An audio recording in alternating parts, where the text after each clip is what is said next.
Hi, I'm Jose Ferrer, Product Line Manager for Oil Lift Technology, representing progressing cavity pumps, drive heads, and rod lock BOPs. With me, Van Gwen. He's our production supervisor and has over 2 decades of experience building, servicing, and training drive heads and rod lock BOPs. In this video, we're gonna show you how to install and remove the Fluid Lock Zero Spill stuffing box on our drive heads, in this case, the G2000. Oil Lift's patented top-mounted field-serviceable zero-spill stuffing box with dual-seal fluid lock technology is a standard feature on Oil Lift drive heads.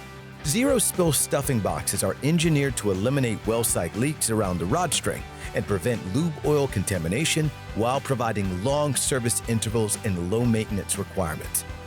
Before we begin, please remember that safety is always the top priority on the well site. Ensure you are equipped with the proper PPE in good functioning condition, including hard hat, eye protection, hand protection. Also, please follow all applicable well site and shop safety regulations and policies. Detailed instructions for the procedures covered in this video are available in Oil Lift Technology's operations and maintenance manuals.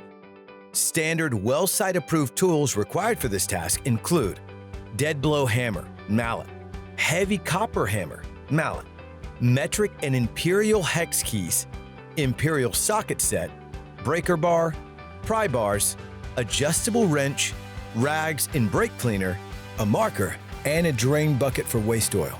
You will also need the specialty tools shown here to perform this task. Please contact Oil Lift Technology for these tools.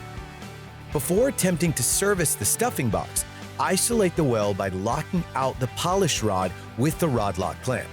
Use the bleed valve to confirm that the rod lock clamp is sealed. To confirm that the rod string is secure, use the CRL-proof load tool prior to removing the polished rod clamp. As shown here, Oil Lift stuffing boxes consist of a series of bushings, washers, seals, spacers, springs, and other component parts. Keep area clean. Carefully adhering to the steps outlined in the manual and using OEM parts is critical to ensuring proper stuffing box functioning.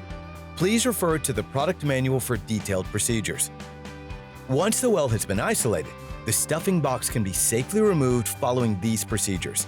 Drain the oil by removing the cover from the bottom of the brake drum and opening the drain valve into a clean container. Approximately 40 liters of oil will need to be drained. Close the drain valve and put the cover back. Remove the polished rod guard if not already removed from previous step. Remove the polished rod clamp and anti-ejection clamp assembly if installed. Inspect for condition, replace if damaged or used more than 5 times. Install polished rod bullet if not installed already. Remove the socket head cap screws in the drive nut. Place hammer wrench, OLT tool, on top of drive nut and tighten the bolts to secure. Loosen the drive nut with the hammer wrench and a heavy hammer. Note that the drive nut is a left-handed thread. Turn clockwise to loosen it. Remove the hammer wrench and reinstall the bolts into the drive nut and static seal carrier. Remove the drive nut. The static seal carrier will be removed with the drive nut.